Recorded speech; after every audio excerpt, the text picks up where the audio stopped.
Good morning everybody. आज हम लोग हिंदी साहित्य से संबंधित द्विवेदी युग की कहानी के बारे में अध्ययन करेंगे। इससे संबंधित प्रश्न बीए में तथा अन्य प्रतियोगी परीक्षाओं में पूछे जाते हैं। द्विवेदी युग में जो कहानी लिखी गई उसकी कुछ खास विशेषता हमको देखने को मिलती है। खुद इस युग के प्रवर्तक महावीर प्रसाद द्विवेदी, जो हिंदी के प्रकांड विद्वान और सरस्वती पत्रिका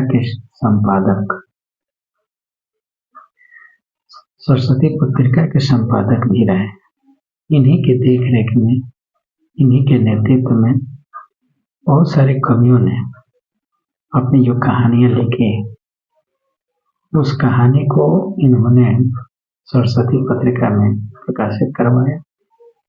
और जो कहानियां हमें देखने को मिलती है उसकी सूची हमें रामचंद्र शुक्ल के अनुसार इस प्रकार मिलती है।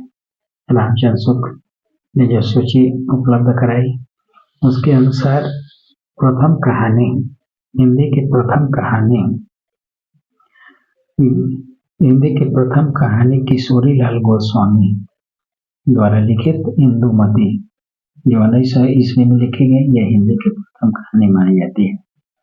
उसके बाद इन्होंने दूसरी कहानी लिखी गुलबहार इनकी दूसरी रचना है और इंदुमती पहली रचना है। इसके बाद मास्टर भगवान दास ने भी एक कहानी लिखी जिसका नाम है प्लेग की चुड़ैल, जो 1903 में लिखी गई। खुद रामचंद्र शुक्ल ने भी कहानी लिखी जिसका नाम है 11 वर्ष का समय। 11 वर्ष का समय जो है 1903 में लिखी गई। एक अन्य कहानी जो बंग महिला द्वारा लिखी गई जिसका नाम है बुलाई वाली 1907 में लिखी गई। कुल मिलाकर ये सभी कहानियां हिंदी में लिखी गई और इसमें एक पंडित गिरिजा दत्त ने भी एक कहानी लिखी जिसका नाम है पंडित और पंडिताई।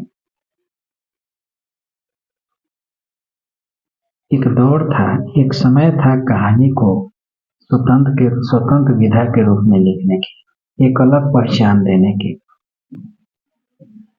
लोगों का मानना था कि कहानी युवाओं को अच्छा नहीं बनाकर बुरे रास्ते पर ले जाती है, इसलिए कई लोगों ने छुप कर कहानियां लिखी। कुछ लोगों को लगा कि कहानियों के माध्यम से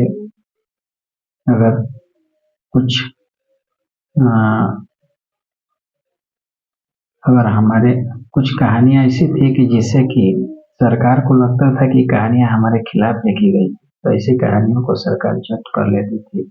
इस डर से कई लेखकों ने अपने नाम को बदल भी लिया, जैसे प्रेमचंद पहले नवाब राय के नाम से लिखा करते थे।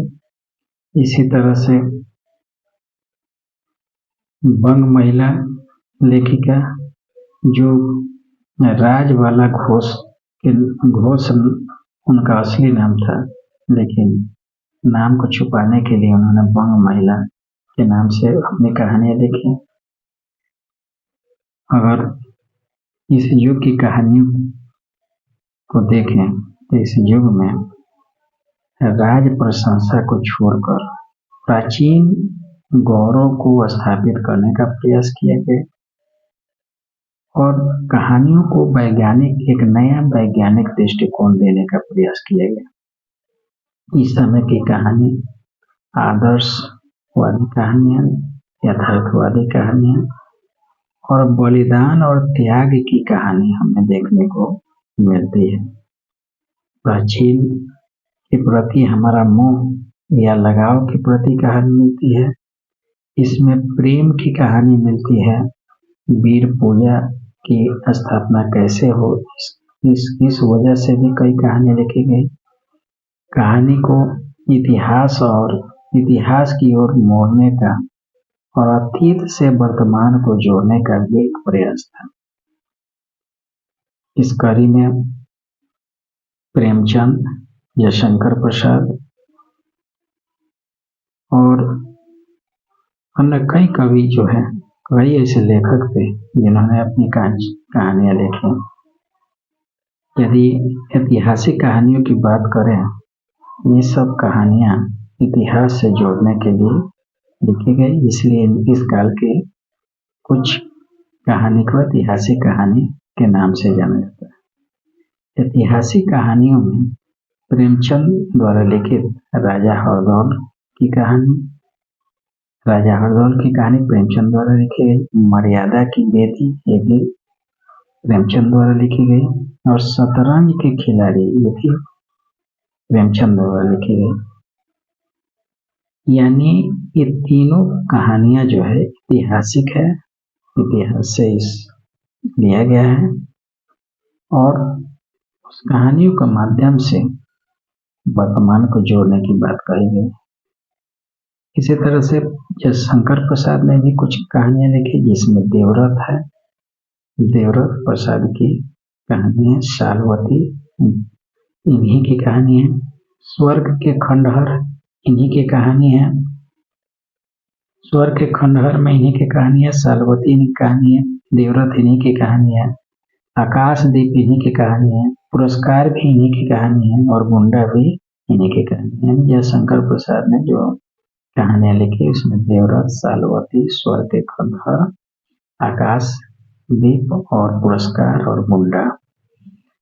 यानी प्रसाद जी की ये कहानियां ऐतिहासिक कहानियां और ऐसे भी इतिहास की गहरी समझ हिंदी साहित्य में जितना जयशंकर प्रसाद को था उतना अन्य किसी कवि को नहीं था। इसलिए ऐतिहासिक कहानियों में इनकी कहानी सबसे सर्वश्रेष्ठ कहानी मानी जाती है, क्योंकि इतिहास के परिस्थितियों को जितना बारीकी और सूक्ष्मता के साथ रखते थे, जिससे कहानियां काफी हद तक पाठकों को रुचिकर लगती है, क्योंकि बहुत सारी कहानियां के पाठ विषय को पाठक जानते हैं और समझते हैं। इसी तरह से दूसरी कहानी जो है चतुर सेन शास्त्री द्वारा लिखित है, जो सिंहगढ़ की विजय है। दुखुआ में कासे कहे मोरी सजनी, दुखुआ में कैसे कहे मोरी सजनी, ये चतुर सेन शास्त्री की है। चतुर सेन शास्त्री ने दो कहानियां लिखी, जिसमें सिंहगढ़ का विजय है, दुखुआ में कैसे कहूँ मोरी सजनी।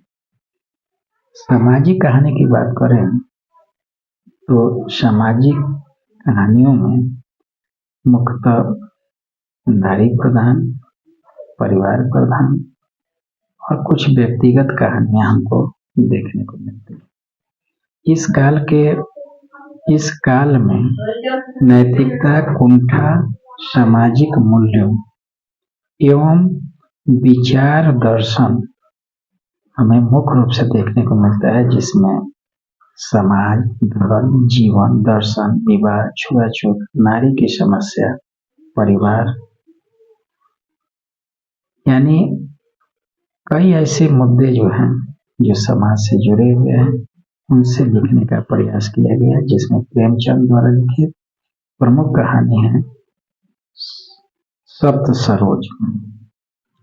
सरोज, जो एक सामाजिक कहानी है और इसमें भारतीय समाज की अभिव्यक्ति हुई है, खासकर आदर्शवादी समाज की। जबकि यथार्थ कहानियों में उन्होंने बड़े घर की बेटी और शतरंज के खिलाड़ी बूढ़िका की प्रमुख है।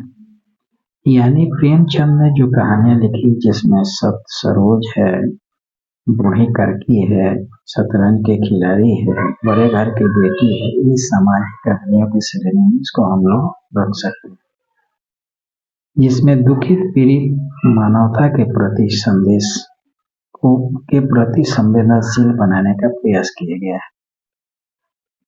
इसी कड़ी में हम देखते हैं मनोवैज्ञानिक कहानी।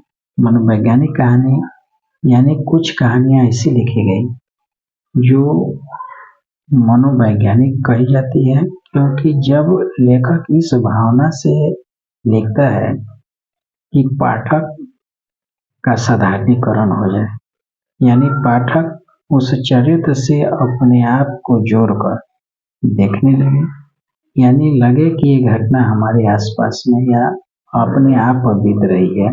ऐसे कहानियों को मनोवैज्ञानिक कहानी के श्रेणी में रखा गया है। जिसमें प्रसाद जी की गुंडा गुंडा एक मनोवैज्ञानिक कहानी है, और प्रेमचंद की बड़े घर की बेटी मनोवैज्ञानिक कहानियों में प्रेमचंद के बड़े घर की बेटी और प्रसाद जी की गुंडा प्रमुख कहानी मानी जाती है। जबकि साहसिक कहानियों में उसे अंग्रेजी के एडवेंचरस कहानी के नाम से जाना जाता है। इस कहानी में सर्वप्रथम दुर्गा प्रसाद खत्री इस तरह से कहानी लिखते हैं कि कहानी में रहस्य एवं षड्यंत्रों को इस तरह से जाल बुना जाता है कि पाठक को एक साहसिक कहानी के रूप में संदेश देते हैं। मथुरा प्रसाद खत्री ने शिखंडी लिखा था, जो एक साहसिक कहानी है। यानी दुर्गा प्रसाद खत्री और मथुरा प्रसाद खत्री ये दोनों साहसिक कहानियों के लिए जाने जाते हैं। जबकि जासूसी कहानियों में गोपाल राम गहमरी ने अपनी जासूस पत्रिका में बहुत सारी कहानियां लिखी जो जासूसी कहानियों के बारे में जाना जाता है। यानी गोपाल राम गहमरी जासूसी कहानियों के लिए चर्चित है। इस काल के जो रोमांटिक कहानियों में जिसमें प्रेम और रोमांस की कथाओं को इस कहानी में दिखाया गया। यानी दुर्गा प्रसाद खत्री ने रूप ज्वाला नामक कहानी लिखी, जिसमें रोमांस प्रेमी एक विवाह का विज्ञापन पढ़कर भावी पत्नी के लिए प्रार्थना पत्र भेजता है। उसके उत्तर में सुंदरी का एक फोटो मिलता है, और उस फोटो के प्राप्त होने के पश्चात प्रेमिका अनेक तरह के त्याग करता है, लेकिन अंतिम में उसे धोखा मिलता है, छला जाता है, जो वास्तविकता से बहुत दूर था। ऐसी कहानियों को रूप ज्वाला में दुर्गा प्रसाद खत्री ने दिखाया है। जबकि इस काल की जो शैली है, विभिन्न शैलियां हमें देखने को मिलती है। जिसे ऐतिहासिक शैली है जो इतिहास से लिया गया है, आत्मकथात्मक शैली है जो अपनी कथाओं से लिखी अपनी कथाओं को लिखने का प्रयास किया है, वर्णनात्मक शैली है, पदात्मक शैली है, पत्रात्मक शैली है और डायरी शैली है। यानी लेखन की शैली है जिसको ऐतिहासिक शैली, आत्मकथात्मक शैली, वर्णनात्मक शैली, पत्रात्मक शैली और डायरी शैली है। कुल मिलाकर जो कहानी है वो काफी महत्वपूर्ण है। तो कुल देखते हैं एक बार इसको रिवीजन। इंदुमती जो किशोरीलाल गोस्वामी की लिखित पहली कहानी मानी जाती है। प्लेकिचुअल कटक भगवान दास मास्टर भगवान दास ने लिखा है। जबकि 11 वर्ष का समय सुखी जी ने लिखा है। दुलाई वाली महिला द्वारा लिखा गया है। उसने कहा था चंद्र शर्मा गुलेरी की कहानी है। और प्रेमचंद की कहानियों में जैसे प्रेमचंद की कहानियों में पंच परमेश्वर है, नमक का दरोगा है, बड़े घर की बेटी है, रानी सरंद्रा है। जबकि प्रसाद जी द्वारा लिखित कहानी जो उन्होंने हिंदू पत्रिका में छपी थी, जिसमें प्रतिध्वनि है, आकाशदीप है, आंधी है, इंद्रजाल है। यानी इस काल की बहुत सारी कहानियां हमें देखने को मिलती है। उसने कहा था चंद्र शर्मा गुलेरी, यह कहानी हिंदी साहित्य की काफी चर्चित कहानी मानी जाती है, जिसमें एक प्रेमी और प्रेमिका जो बचपन में मिलते हैं और उनकी मुलाकात प्रेम में बदल जाती है। एक दिन एक छोटी सी उम्र में उनके बीच प्यार पनपता है, और अंत में लड़का उसे पूछता है उस छोटे से उम्र में 10-12 साल की उम्र में कि क्या तेरी कुरमाई हो गई। तो लड़की कहती है कि धत तेरी की। और वह जब जहाँ मिलता है इस तरह उससे पूछता है। एक बार जैसे उम्र बीती कि उस लड़की की शादी हो गई तो उसका दिल से मतलब टूट जाता है और वो अविवाहित ही रहता है। एक बार उस लड़की की शादी एक सूबेदार एक कैप्टन से हो जाती है और संयोग से इस लड़के की भी शादी लड़के की नौकरी भी मैंने सेना में हो जाती है। कैप्टन जो है इसको छुट्टी पर जब ये घर आता है तो कैप्टन कहता है कि तुम मेरे घर आ जाना और वहीं से हम अपने